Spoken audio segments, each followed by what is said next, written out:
In the second video, we'll start talking about the effects of sampling that we're not aware of, actually. Particularly, our goal is to really understand what happens to the information content when we use sampling, when we do sampling as we are acquiring the image. And the second part, we'll do the same thing for the quantization, but I think sampling will be the bigger part to cover. For this, there are really two essential steps to be able to model the sampling process and appreciate its effect. And we will basically go through a mathematical treatment, and at the same time we will cover certain concepts like convolution and Fourier transform, which will be used later on as well. Now, a model for sampling, as I said, has two different parts. One of them is we integrate the brightness over a cell window. And the second one, we read out values only at the center of the pixels.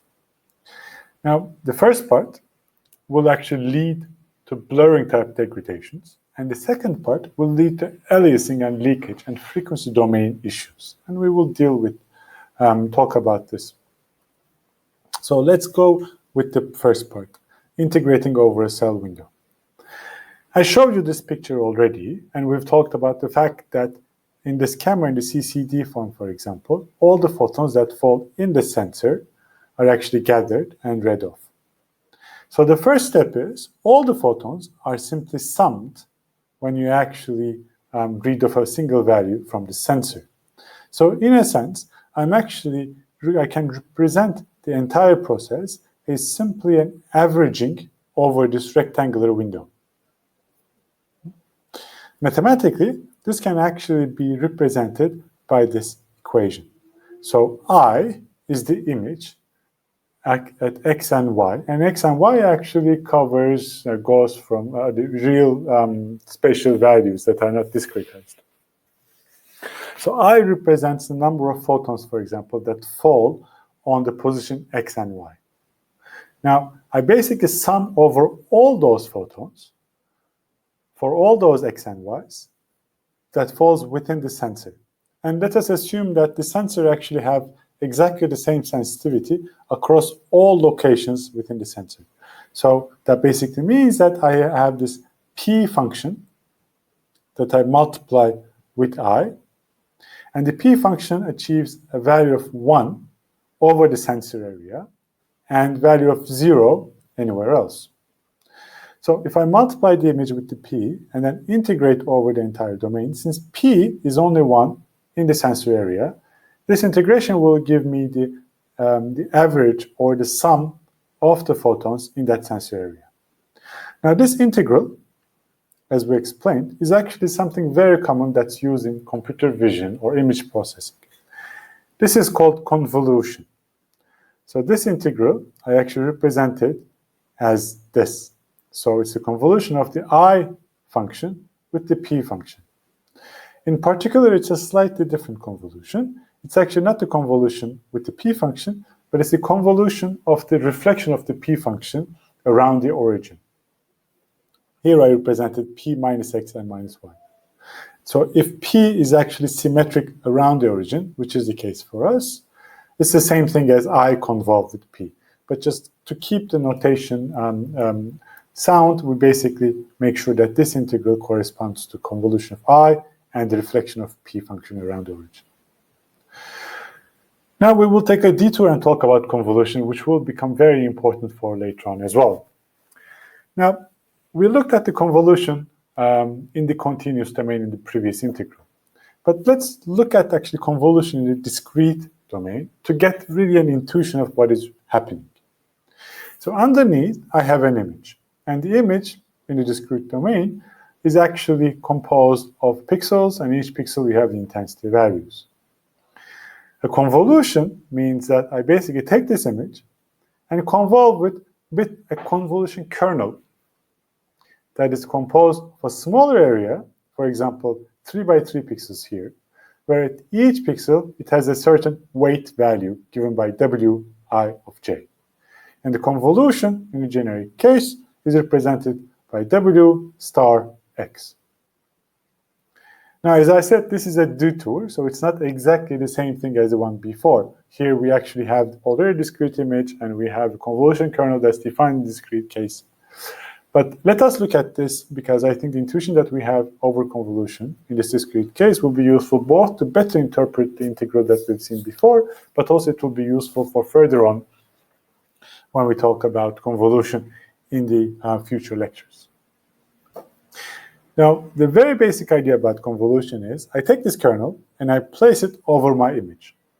And I place it such that it corresponds to individual pixels. So in this case, I place it in the top left corner of the image, where each pixel of the convolution kernel now corresponds to a pixel underneath. The convolution then simply is defined as I take the value of the convolution kernel, so the weights, and multiply each weight with the corresponding pixel underneath. So in this case, I would multiply the convolution kernel's value at this pixel with 544. Then I would multiply the convolution kernel's value at this pixel with 552, and so on for all the 9 pixels. Then I simply add them. And this addition, this value here, will give me the result of the convolution, in this case, for the central pixel, the output. So let's see this in the schematic way. Assume that I have this image here. Image is formed of 5 by 5, and I have a convolution kernel that's actually 3 by 3. In the first step, I place the convolution kernel at the top left corner, and I simply multiply the values of the kernel at each pixel with the values of the image underneath.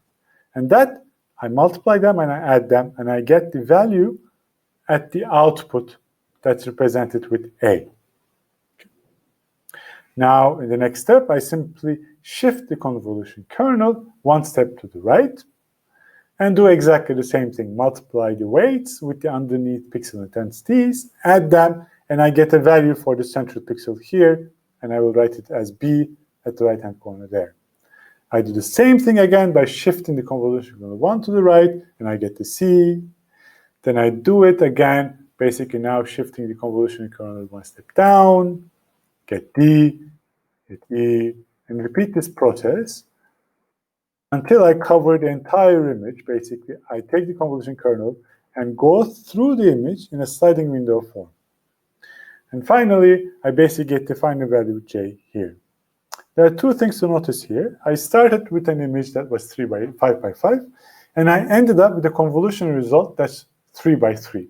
And this is normal because the convolutional kernel, which is 3 by 3, only fits in this area. So basically, it only fits in the image in 9 different locations. If I were to compute the convolution result for this pixel right here, I cannot really do so because placing the central point of the convolution kernel here, I see that some part of the convolution kernel will remain outside the image, so the convolution will not be valid or will not be defined in those locations. Okay, so this is a schematic of the convolution. I take the kernel, I go through the image in a sliding window form. At each point, I compute, I multiply the convolutional weights with the underlying pixel intensities and sum them up. Now, as I said, the integral we've seen was actually in the continuous domain, and here we see a discrete case. But you can actually think about the integral as kind of a limiting case for the discrete case we've seen here. So really consider the continuous case as the limit where pixels of the image are very, very small, as well as the convolutional kernel is formed to correspond to that with many very small elements. And while here we've seen that there was 9 by 9 pixels that define the convolutional kernel, in the continuous limit, we basically have an area, a function that defines the convolutional kernel. Now, in specifically the convolutional kernel that we wanted to use to understand the sampling, the kernel itself is actually a rectangular box. We said that when it's on the sensor, it gets the value of 1, and anywhere else, it achieves value of 0.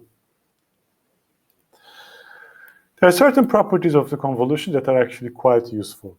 One of them is the commutativity, which basically means convolving F with G is exactly the same as convolving G with F. Another property is the associative property. If I convolve H with F and assume that H is actually composed into two different kernels, for example, H1 and H2, then I can actually either convolve H with F, meaning that I first convolve H1 with H2 and then convolve the result with F, or I can convolve F first with H2 and then with H1. Now this property is quite useful. It seems a bit off right now, but it's actually quite useful to create very efficient implementations, for example, of convolutions in the computer, because I can actually divide a large convolution into two smaller convolutions, then I will have more efficient computations. The second point that we want to talk about in our D2 is the Fourier transform, and that will be very useful to understand the sampling process as well. Now, Fourier transform is a very important tool, and to be honest, it would be very difficult to understand the sampling process and its effect on an image without really looking at the Fourier transform. Okay? So this is a crucial step to understand step 1, and as we'll see, also step 2 in the sampling process. Now, Fourier transform is similar to any orthonormal basis representation. It's actually a representation that takes a signal and represents it as a linear combination of orthonormal basis functions in the form of complex exponentials. Just to remind ourselves, a complex exponential in this form basically means that e to the I something is cos of that thing plus I sine of that thing. Now, the difference here, some of you might have seen Fourier transform before for 1D signals, and maybe fewer of you have seen it for 2D signals. We will only cover the case for 2D signals here. In 2D, this orthonormal basis functions, or the complex exponentials, are basically sinusoidal waves in 2D. They look basically something like this. So we can actually look at one, or we can look at some other cases. So they're basically different shifted versions of each other, and as we've actually changed, because we're in 2D, the sinusoidal can actually rotate as well. It can be in different directions, and the wavelength can change as well. So I'm actually using all these different sinusoidals as my orthonormal basis function. Now, these waves obviously have a wavelength, and the wavelength that actually is meaningful to speak about is the one that's orthogonal to these stripes. In these cases, the wavelength can actually be given by u squared and v squared. So this complex orthonormal basis functions has two parameters, u and v, which actually defines the wavelength in the different directions. So let's look at the definition of the Fourier transform. As I said, we were going to use these orthonormal basis functions to represent our signal. So given an image, fx of y, right here, I will represent this image as a linear summation of many orthonormal basis functions. In this case, infinitely many orthonormal basis functions. And each of the bases, I will use a multiplicative factor, a scaling factor, to basically vary its contributions in representing the image that I have. So it's a weighted sum of the basis functions. Now, this representation form is actually not the Fourier transform, but it's called the inverse Fourier transform. The Fourier transform is a transformation that I use to basically find out these coefficients. And that basically is given yet another, with another integral, and quite simply done is instead of using the complex exponential, I use the conjugate of the complex exponential. I use e to the minus I2 pi. And I basically multiply f of xy with each of these exponentials, and when I take the integral, this integral gives me the coefficient or the scaling factor for the basis function at frequency u and v. Okay. As we're using complex exponentials, you can notice that the Fourier coefficients are complex as well, the scaling factors. So whenever I talk about f of u and v, I actually talk about a real part, fr of u and v, and an imaginary part, fr of u and v, and an imaginary part, fi of u and v. As any complex value, it has a magnitude that's given by simply sum of squares of the real part and the imaginary part. And it has a phase, an angle, that's given by the arctangent of the imaginary part over the real part. And notice that both the magnitude and the angle actually depends on u and v. So for different frequencies in u and v, I will get different magnitudes, different phase angles. Let's look at this decomposition a little bit visually to get a better feeling for it. Essentially, if I have an image like this, f of x and y, I simply represent this image by coefficients of the Fourier transform times a certain sinusoidal wave in 2D. Yeah? Now, for a different sinusoidal wave, I use a different coefficients and a different scaling factor, and yet another one, I use a different scaling factor. As the sinusoidals are in 2D, they can rotate, they can change their wavelengths, and so on.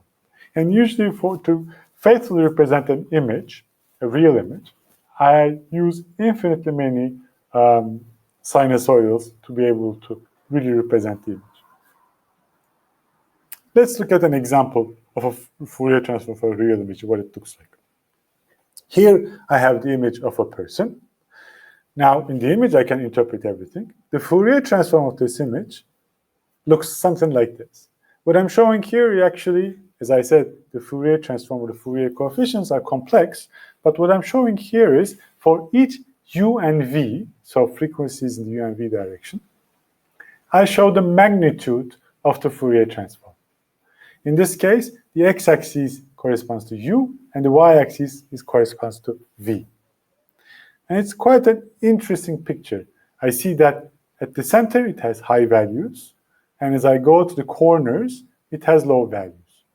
Now, the center actually corresponds to u equals to 0 and v equals to 0 point. So if you think about now the sinusoidal with u equals to 0 and v equals to 0, you'll notice that that actually corresponds to, if u is 0 and v is 0, then e to the I 2 pi times 0 is 1. So actually that corresponds to the coefficient in the DC component. So that's the basis function that actually shows no change. And you see that the value here, at u equals to 0 and v equals to 0 is the largest. When I go to the corners, I look at larger u's and v's, and I see that the magnitude of the Fourier coefficients in those locations are smaller, meaning that there are fewer number of very high frequency components needed to represent this image. We'll talk a little bit more about that in the next slides. So let's see actually when we represent an image, what we can do is we can, for example, start reconstructing the image by using few Fourier coefficients, starting from low u and v values, so lower frequency components. Now I will start with that.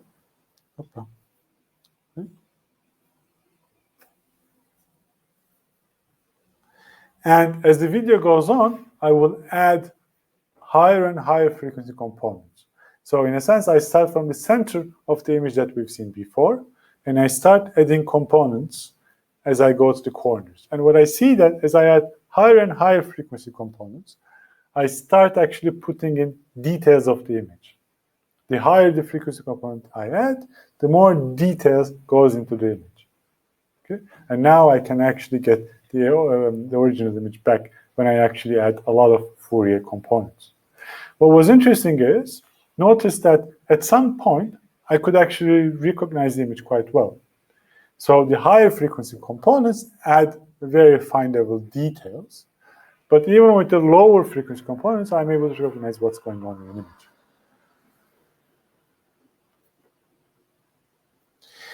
Now, we've talked a little bit about the Fourier transform and about its magnitude picture. So here I show you again the magnitude of the Fourier transform, the Fourier coefficients, for another image, for a very special image that actually shows some periodic structure. I see that there are horizontal lines that are actually equally spaced, And I see some vertical lines as well that show some kind of structure, some kind of periodic behavior. Now, if I were to look at the Fourier transform of this image that's shown on the right, again, I'm showing the magnitude of the Fourier transform, I see an interesting pattern. First, I see that actually it's formed by peaks. So there are several peaks happening all around. And it's actually formed by basically bright lines. Actually, Fourier transform, when you think about it, it's really, at each point, it tells you the contribution of a 2D sinusoidal for that image. In this case, I basically see that there are horizontal and vertical lines with periodic nature. That basically means that I should have horizontal and vertical sinusoidals contributing to this image. And as such, if I look at this, I see a lot of contributions in this direction, in the Fourier transform, and this direction. Now notice that the center is where u equals to 0 and v equals to 0. And this direction is basically telling you when v is changing, where u is kept 0. So basically, this basically means really horizontal sinusoidals. And this direction, where u is changing but v is 0, corresponds to vertical sinusoidals. So this image, the periodic structure, actually has certain implications to the magnitude of the Fourier transform in terms of peaks, where they happen, and the periodic structure at certain spatial frequencies of the repeated texture actually can be seen in these peaks. Let's actually have a very specific example to clarify this concept and better understand the magnitude of a Fourier transform. Let's have this image. What you see here, we see a fingerprint on a tissue, and the tissue itself shows periodic structure. If I look at the magnitude of the Fourier transform of this image, I see something very interesting. I see that there are these peaks. Okay? These peaks correspond to the periodic structures. Now, if I want to remove the periodic structure from the image, one simple way I can do is I can simply detect the peaks in the Fourier transform and simply remove them, set them to 0. If I now reconstruct the image, I see that actually I can really remove the periodic background and only get the fingerprint. And that's quite amazing. So you see that these peaks of the Fourier transform, the magnitude of the Fourier transform, tells us quite a bit about the image or the repeating structures in the image. Now, the general structure of the magnitude of the Fourier transform are often, and most of the time, very similar in all the images. So again, here we have another image, and we look at the magnitude of the Fourier transform. Again, we see that at the center, it's very bright, and as I go towards the corners, the brightness decreases. And I also see that there are certain lines in the Fourier space that are very bright, which basically tells me that there is either certain periodic structures, which might actually happen due to the windows here, and there is also very strong lines, for example, the ones here and the multiple lines in these directions that actually add or create these lines. And one important thing to note is that a certain line in this direction means that there is actually a sinusoidal component whose stripes are in the opposite direction. So then I would have a strong response in the Fourier transform in the orthogonal direction as the line in the image. Anyway, maybe that's a bit more too much detail. Now, in terms of the general structure, if I look at a certain cross-section that goes from the center of the Fourier transform, where u equals to 0 and v equals to 0, the cross-section looks something like this. And this is almost always very similar in all natural images. The magnitude is high at the center, at u equals to 0, v equals to 0 point, and it decreases as I look at higher and higher frequency components. Okay, I think we have a fine understanding about the Fourier transform or the magnitude of it, but we never really talked about the phase. If I look at the phase of the Fourier transform of this image, it looks something like this. It looks much less informative. Actually, I don't see anything here somehow that I can relate to the image. But this doesn't mean that the face is not informative about the image. If I take two images, and if I take their Fourier transforms, now I swap their phases, or I swap their magnitudes, and I reconstruct one image using its own magnitude, but a different phase. I see that I don't get the image back. I actually get something very, very different. Now, this is crucial because while the phase looked very uninformative and it looked like a big mess, it is actually super informative. It's just that its effects are much more subtle and we cannot really appreciate them with our own eyes. So the phase of the Fourier transform is extremely important as well.